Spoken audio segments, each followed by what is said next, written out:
Haleluya, Shalom, selamat sore Bapak Ibu Saudara sekalian dikasihi Tuhan. Selamat hari Jumat Agung. Ini hari yang spesial untuk kita orang yang percaya Tuhan Yesus. Karena hari Jumat Agung adalah hari kita memperingati kematian Tuhan Yesus di kayu salib.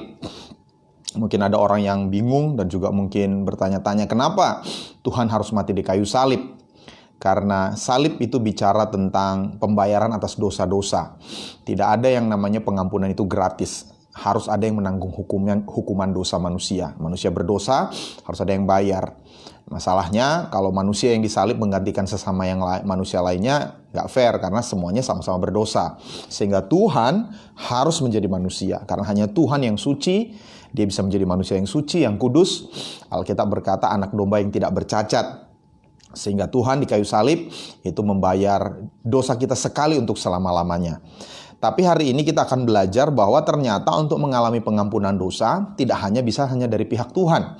Ya, Tuhan membayar penebusannya, tapi dari pihak kita harus ada yang kita lakukan. Seperti yang dikatakan dalam Kisah Rasul 3 ayat 19.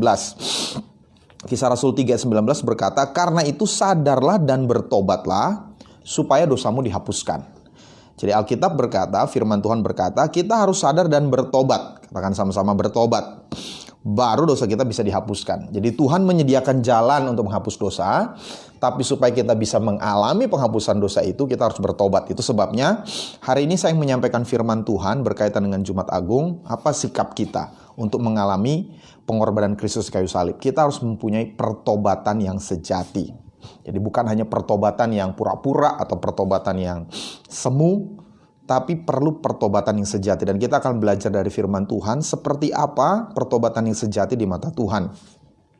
Nah Bapak Ibu, kita sekarang ada di akhir zaman dengan hampir lockdown seluruh dunia ini. Ini fenomena yang belum pernah terjadi sepanjang sejarah manusia. Tapi itu sudah dinubuatkan di Alkitab. Mengenai penyakit sampar, mengenai penyakit menular. Dan itu terjadi di zaman kita. Sehingga di 2 Petrus 3 ayat 3 dikatakan yang terutama harus kamu ketahui ialah bahwa pada hari-hari terakhir, pada hari-hari zaman akhir akan tampil pengejek-pengejek dengan ejekan-ejekannya, yaitu orang-orang yang hidup menuruti hawa nafsunya. Jadi di akhir zaman ini ada banyak orang yang skeptis, orang yang mengejek. Mana?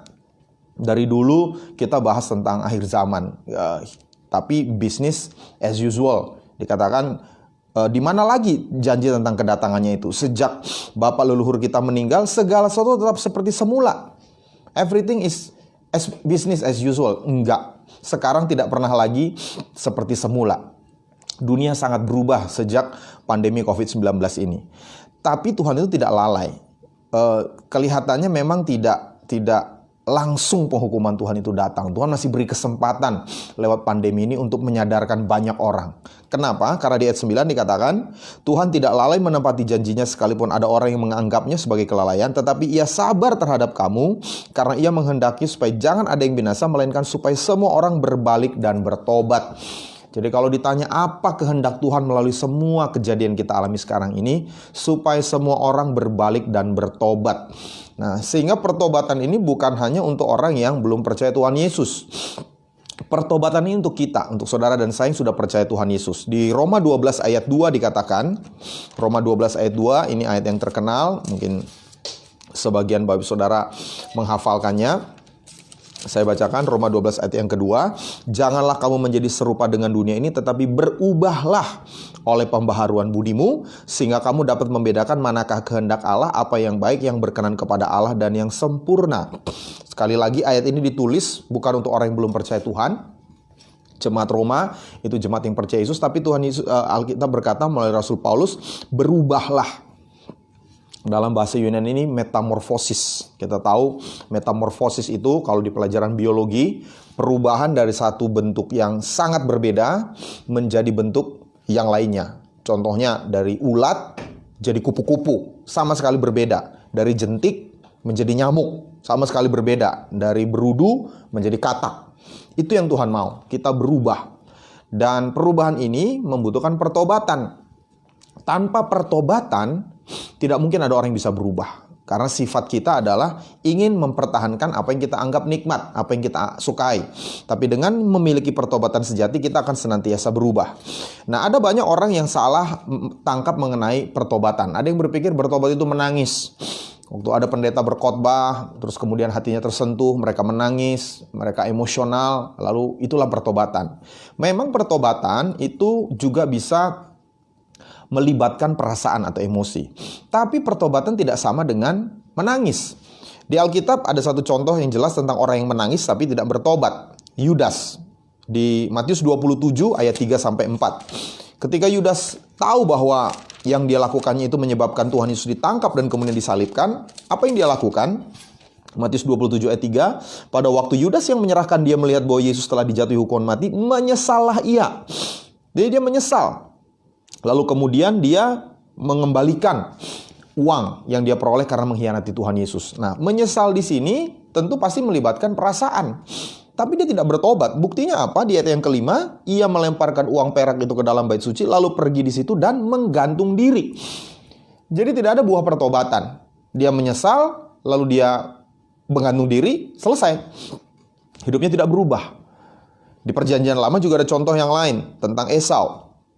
Esau di Kejadian 25 ayat 29-34. Kita tidak usah baca, kita mungkin sudah pernah dengar ceritanya. Esau menjual hak kesulungannya. Padahal di dalam hak kesulungan itu terdapat banyak janji Tuhan yang luar biasa. Anak-anak sulung itu memiliki beberapa janji Tuhan yang berbeda dari saudara yang lain. Tapi dia anggap remeh janji Tuhan itu. Dia tukar dengan semangkuk sup kacang merah. Dia bernafsu. Dan ada banyak orang seperti itu sekarang. Karena keinginan nafsu yang sesaat, mereka tukar janji-janji Tuhan dalam hidup mereka. Tapi kemudian dia menangis. Dia datang kepada bapaknya lagi, dia menyesal dan dia minta diberkati lagi.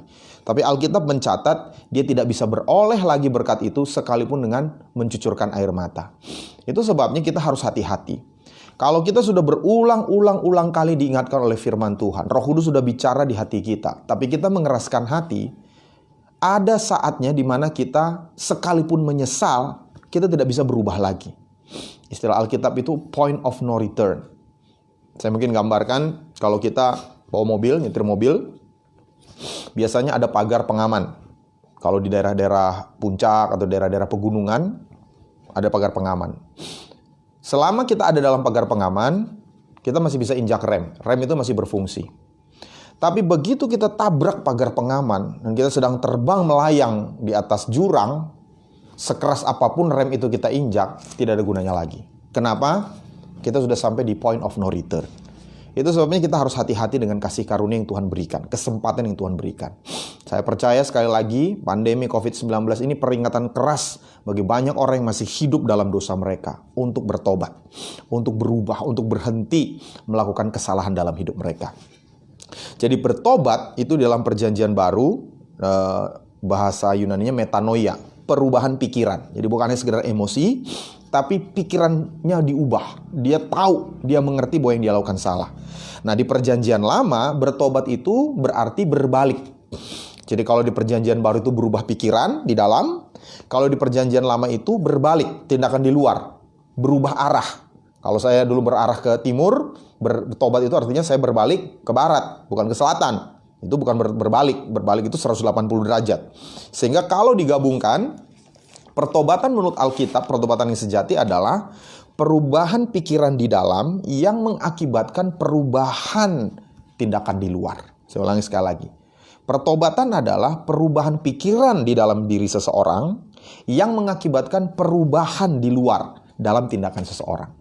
Contoh yang jelas, yang baik adalah perumpamaan anak yang hilang di Lukas 15. Lukas 15 ayat 17-32 itu bercerita tentang seorang anak yang minta harta warisan dari ayahnya sekalipun ayahnya belum meninggal. Jadi anak ini anak durhaka. Dia lebih pentingkan harta warisan daripada hubungan dengan ayahnya. Dia nggak peduli ayahnya mati, sehat, sakit. Yang penting dia dapat harta. Tapi singkat cerita, dia bangkrut, lalu kemudian dia ingin kembali ke bapaknya. Dan apa yang membuat dia mau kembali? Dia bertobat. Ada 3 langkah yang dia lakukan, anak hilang ini lakukan. Yang pertama ayat 17, dia sadar bahwa dia bersalah. Dia sadar bahwa dia sudah berdosa. Ayat 17, Lukas 15 ayat 17. Lalu ia menyadari keadaannya, katanya, betapa banyaknya orang upahan Bapakku yang berlimpah-limpah makanannya, tetapi aku di sini mati kelaparan. Jadi yang pertama dia sadar, kalau saya teruskan hidup di negeri yang jauh ini, saya akan binasa, saya akan mati kelaparan. Sementara saya punya kesempatan untuk hidup lebih baik. Dan masing-masing kita harus sadar, kalau kita teruskan gaya hidup kita dalam dosa, kalau kita teruskan gaya hidup kita seperti ini, maka kita akan hancurkan hidup kita. Kita akan hancurkan orang-orang di sekitar kita. Itu sebabnya yang pertama, pertobatan sejati, anak-anak ini sadar. Lalu yang kedua, dia membuat keputusan. Ayat 18, aku akan bangkit dan pergi kepada Bapakku dan berkata kepadanya, Bapa, aku telah berdosa terhadap sorga dan terhadap Bapa. Jadi dia tidak hanya sadar, dia ambil keputusan. Dia akan bangkit dan akan pulang kepada Bapaknya. Dan yang ketiga, dia tidak hanya sekedar mengambil keputusan, dia mengambil tindakan. Ayat 20. Lukas 15 ayat 20, maka bangkitlah ia dan pergi kepada bapaknya. Ketika ia masih jauh, ayahnya telah melihatnya, lalu tergeraklah hatinya oleh belas kasihan. Ayah itu berlari mendapatkan dia, lalu merangkul dan mencium dia. Jadi dia tidak hanya sekedar sadar, dia tidak hanya sekedar mengambil keputusan, dia benar-benar bangkit, dia ambil langkah untuk pulang ke rumah bapaknya. Dan kita tahu akhirnya anak ini diterima, dan semuanya happy ending. Dan itu yang Tuhan mau. Tuhan mau memulihkan kembali hidup kita. Itu sebabnya hari ini kita akan belajar secara detail. Dan saya berdoa supaya ini kita terapkan sebagai gaya hidup kita sehari-hari. Sekali lagi ini bukan hanya untuk orang, ini cocok untuk tetangga saya yang gak pernah ke gereja. Ini cocok untuk saudara saya yang meninggalkan Tuhan. Tidak. Pertobatan sejati itu kita butuhkan. Supaya apa? Supaya kita bisa mengalami metamorfo, perubahan. Semakin serupa dengan Kristus. Di dalam Alkitab dikatakan, hasilkanlah buah yang sesuai dengan pertobatan. Jadi, orang yang bertobat sejati itu ada buahnya, ada hasilnya. Orang lain bisa lihat, Tuhan bisa lihat. Yang pertama, tadi sudah kita singgung, sadar akan dosa. Langkah pertama, pertobatan sejati itu adalah sadar akan dosa. Nah, siapa yang bisa menyadarkan seseorang akan dosa? Bukan manusia. Bukan kata manusia, bukan kata hamba Tuhan. Yang bisa menyadarkan orang akan dosa adalah firman Tuhan. Kisah Rasul 2 ayat 37. Kita tadi sudah baca satu ayat di Kisah Rasul 2. Tapi di Kisah Rasul 2 ayat 37, ini khotbah Petrus. Orang banyak itu berkata, ketika mereka mendengar hal itu, hati mereka sangat terharu. Lalu mereka bertanya kepada Petrus dan rasul-rasul yang lain, apakah yang harus kami perbuat, saudara-saudara? Jadi waktu mereka mendengar khotbah, mendengar firman Tuhan, apa yang ditulis di Alkitab ini, hati mereka disentuh oleh Roh Kudus. Mereka sadar, mereka terharu, dan mereka bertanya apa yang harus diperbuat. Itu sebabnya kenapa juga ini jadi motivasi bagi saya untuk berkhotbah firman Tuhan tiap hari. Saya percaya firman Tuhan ini senjata rohani. Waktu ada orang yang mendengarnya, Tuhan akan bekerja di hati orang itu dan membuat dia sadar, tergugah akan keadaannya. Dan saya berdoa supaya dia mengambil keputusan untuk berbalik kepada Tuhan. Jadi firman Tuhan itu akan membuat orang sadar. Tapi yang kedua, Roh Kudus.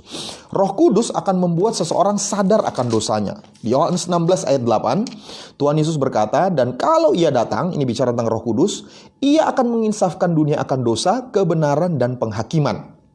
Jadi Roh Kudus itu bisa menginsafkan seseorang akan dosanya. Makanya kalau kita punya orang-orang yang kita kenal, orang yang kita kasihi, masih hidup jauh dari Tuhan, jangan marah, jangan kecewa, doakan mereka. Doakan agar Roh Kudus menginsafkan mereka.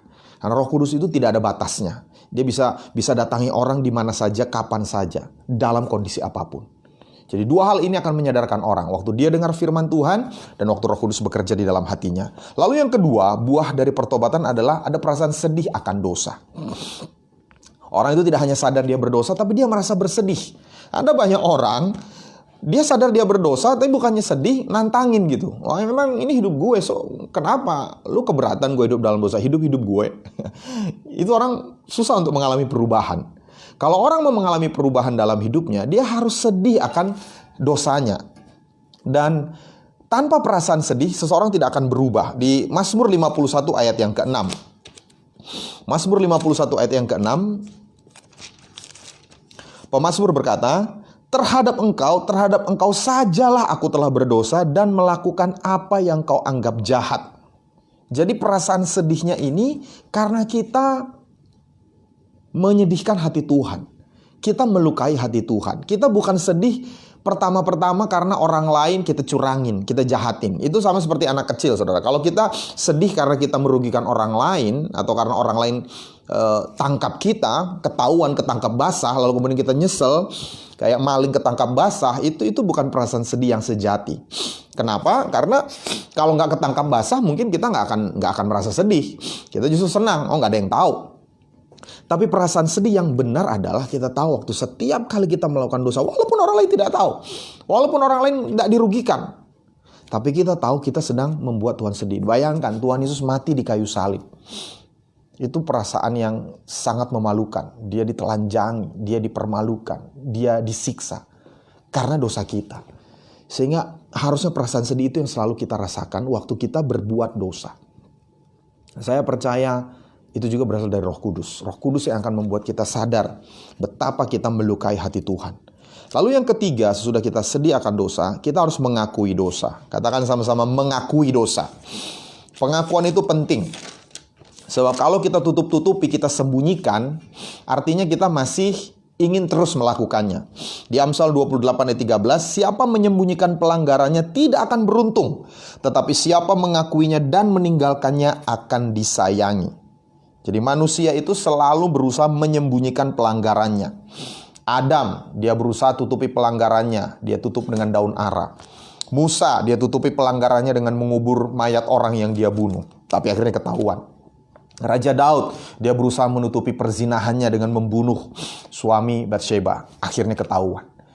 Jadi manusia selalu berusaha menutupi dosanya. Tapi seperti kata pepatah, sepandai-pandainya tupai melompat, pasti akan jatuh juga. Satu hari nanti akan ketahuan. Itu sebabnya lebih baik kita mengakui dan meninggalkannya. Kita akan disayang Tuhan, kita akan disayang oleh orang di sekitar kita. Ada satu orang yang berkata, menyimpan dosa yang tidak diakui, itu seperti menyimpan peluru di dalam tubuh. Akan merusak tubuh kita, membuat kita tidak nyaman. Itu sebabnya akui dosa. Tapi yang keempat, berubah. Buah pertobatan harus ada perubahan di dalam hidup. Kalau kita hanya sekedar sadar, oh ya saya berdosa, lalu saya sedih, saya sudah melukai hati Tuhan, lalu saya ngaku memang saya berdosa, setelah itu saya tidak mau berubah, maka itu bukan pertobatan sejati. Pertobatan sejati harus ditandai dengan perubahan. Kita tinggalkan perbuatan yang lama dan gantikan dengan perbuatan yang baru. Ini konsep firman Tuhan. Banyak orang meniru, orang psikolog meniru. Cara mengubah kebiasaan buruk adalah mengganti dengan kebiasaan baik. Kalau kita cuma sekedar berhenti melakukan kebiasaan buruk, tinggal tunggu waktu, kita akan kembali lagi melakukannya. Ini sifat daging. Tapi cara Alkitab adalah kita gantikan kebiasaan yang buruk itu dengan kebiasaan yang baik. Efesus pasal 4 ayat 28 sampai 29. Efesus 4 ayat 28 berkata, orang yang mencuri janganlah ia mencuri lagi, tetapi baiklah ia bekerja keras dan melakukan pekerjaan yang baik dengan tangannya sendiri, supaya ia dapat membagikan sesuatu kepada orang yang berkekurangan. Jadi Rasul Paulus nasihati, dulu kalau mencuri, jangan mencuri lagi. Tapi jangan berhenti di situ. Lakukan satu pekerjaan yang baik. Kerja keras, lakukan satu pekerjaan yang baik. Supaya apa? Supaya tidak tergoda mencuri lagi. Contoh kedua ayat 29. Janganlah ada perkataan kotor keluar dari mulutmu. Oke, dulu ngomong kotor, berhenti. Tetapi pakailah perkataan yang baik untuk membangun. Jadi jangan hanya sekedar berhenti bicara kotor, sekarang diganti. Ganti perkataan kita dengan perkataan baik untuk membangun orang lain. Jadi sekali lagi, berubah itu bukannya sekedar tidak melakukan yang jahat. Berubah artinya kita ganti dengan melakukan pekerjaan yang baik. Dan ada penelitian menyatakan kita butuh 40 hari. Kurang lebih 6 minggu. 6 kali 7 hari itu 42 hari. 3 minggu pertama, kita berhenti melakukan perbuatan yang buruk, kebiasaan yang lama, kebiasaan buruk. 3 minggu berikutnya adalah untuk biasa melakukan kebiasaan yang baik. Jadi kalau misalnya kita punya kebiasaan yang buruk tertentu, misalnya ya, saudara punya kebiasaan begadang sampai malam, nonton. Daripada saudara nonton begadang sampai malam, saudara ganti dengan baca Alkitab. Lakukan selama 42 hari, lakukan selama 6 minggu. Tiap malam daripada saudara nonton TV, saudara baca firman Tuhan. Saya tidak bilang TV itu salah, tapi banyak sekali dalam TV itu membuang waktu kita. Dan saudara berkata, saya terlalu banyak buang waktu nonton TV. Saya mau baca Alkitab. Gantikan. Nanti dalam waktu 42 hari, saudara akan nyaman. Saudara akan punya kebiasaan baru, menggantikan kebiasaan nonton TV, yaitu membaca firman Tuhan. Jadi yang pertama tadi, sadar akan dosa, sedih akan dosa, mengakui dosa, lalu berubah. Tapi yang penting yang terakhir, bersaksi. Buah pertobatan sejati adalah kita bersaksi. Kita ceritakan kepada orang lain. Oh, sekarang saya pengikut Yesus. Sekarang saya sudah tinggalkan dosa ini. Sekarang saya sudah hidup dalam hidup yang baru. Di dalam Roma 10 ayat 9-10 dikatakan, barang siapa percaya di dalam hati dan mengaku dengan mulut, mereka akan diselamatkan. Jadi kita bukan sekedar percaya di hati, kita mengaku, buat pengakuan, buat kesaksian. Dan ada kuasa. Ada kuasa dalam kesaksian kita. Waktu kita bersaksi, ada kuasa untuk mengalahkan godaan, menghancurkan serangan roh jahat dalam hidup kita. Ini ayat yang terakhir, Wahyu 12, ayat 10-11. Dan aku mendengar suara yang nyaring di sorga berkata, sekarang telah tiba keselamatan dan kuasa, dan pemerintahan Allah kita, dan kekuasaan Dia yang diurapinya, karena telah dilemparkan ke bawah pendakwa saudara-saudara kita. Jadi kita punya pendakwa namanya iblis, yang mendakwa siang dan malam di hadapan Allah. Dia kayak jaksa penuntut. Ini cuma contoh aja ya. Bukan berarti jaksa itu negatif ya. Tapi iblis itu mendakwa kita, selalu menuduh kita. Tapi bagaimana kita membungkam dakwaannya dan mereka mengalahkan dia oleh darah anak domba. Kita punya darah anak domba. Tadi kita sudah bicara bahwa ini hari kematian, peringatan kematian Tuhan Yesus Kristus. Tuhan sudah lakukan bagiannya. Dia mati di kayu salib, dia curahkan darahnya untuk kita. Dan oleh perkataan kesaksian mereka. Jadi waktu kita bersaksi, waktu kita mengaku, kita ucapkan bahwa Yesus itu Tuhan saya, Yesus mati bagi saya sudah tinggalkan hidup yang lama. Ada kekuatan untuk mengalahkan dakwaan, godaan dalam hidup kita. Amin. Jadi hari ini kita belajar satu gaya hidup yang penting dalam hidup anak Tuhan. Miliki hati yang mau bertobat. Ini bukan hanya untuk orang yang belum kenal Tuhan. Ini bukan hanya untuk orang yang sedang hidupnya jauh dari Tuhan. Ini untuk kita semua. Hamba-hamba Tuhan sekalipun yang sudah melayani puluhan tahun. Kita tetap perlu hati yang bertobat senantiasa. Supaya Roma 12 ayat 2 itu terjadi dalam hidup kita. Kita mengalami metamorfosis. Kita mengalami perubahan. Dari hidup yang lama menjadi serupa dengan Kristus. Amin. Saya mau berdoa untuk Bapak Saudara sekalian. Kalau ada di antara kita sudah mendengar firman Tuhan berkata, saya perlu hati yang bertobat. Saya terus mau mengejar pertumbuhan serupa dengan Kristus. Mari pejamkan mata kita. Terima kasih Tuhan Yesus. Hari ini, hari Jumat Agung, kami bersyukur untuk pengorbanan Tuhan Yesus di kayu salib. Tapi kami mau responi dengan hati yang bertobat senantiasa Tuhan. Tolong kami untuk kami memiliki hati yang lembut Tuhan. Hati yang sadar akan dosa kami. Hati yang sedih ketika kami melakukan dosa. Hati yang mau berubah meninggalkan dosa-dosa kami. Hati yang mau mengakui dosa-dosa kami. Dan hidup kami juga mau jadi kesaksian bahwa Tuhan sudah mengubah hidup kami. Terima kasih Tuhan. Dan sebelum saya akhiri perenungan firman Tuhan sore ini, saya terus memberi kesempatan. Kalau ada di antara kita yang sampai saat ini belum yakin bahwa engkau memiliki kepastian keselamatan, maukah engkau hari ini menerima Yesus? Ini hari Jumat Agung, hari spesial. Jadikan juga spesial dalam hidupmu. Buka hatimu, terima Dia sebagai Tuhan dan Juru Selamatmu, supaya dosamu dihapuskan dan engkau menerima kepastian keselamatan. Ikuti doa saya. Tuhan Yesus, sore hari ini aku membuka hatiku. Aku mengundang Engkau masuk dalam hatiku sebagai Tuhan dan Juru Selamatku. Ampunilah semua dosaku. Sucikanlah hatiku. Jadikanlah aku anakmu. Dan aku berjanji akan setia mengikuti Engkau seumur hidupku. Terima kasih Tuhan Yesus. Izinkan saya berdoa untuk Bapak Saudara. Terima kasih untuk teman-teman, untuk saudara-saudara, untuk semua sahabat kami Tuhan yang sudah menerima Engkau sebagai Tuhan dan Juru Selamat mereka. Biar terus mereka bertumbuh di dalam Engkau. Beri mereka kerinduan untuk membaca merenungkan firman Tuhan. Meninggalkan kehidupan lama mereka. Berkati mereka Tuhan. Dan juga kami terus berdoa Tuhan untuk semua petugas-petugas kesehatan. Kami serahkan ke dalam tangan perlindungan Tuhan. Perlindungan Tuhan atas mereka sempurna, sehingga tidak ada yang terpapar virus COVID-19. Kami juga berdoa untuk mereka yang sedang dalam masa sakit, PDP, ODP, mereka yang sudah divonis COVID-19 positif, dalam nama Yesus, Tuhan memulihkan, menyembuhkan. Kami percaya ada kuasa supernatural Tuhan, mujizat Tuhan masih terjadi sampai saat ini.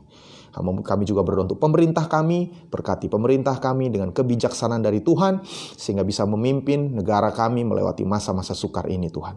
Bahkan bangsa-bangsa lain juga Tuhan, pemerintahan mereka diberikan hikmat oleh Tuhan.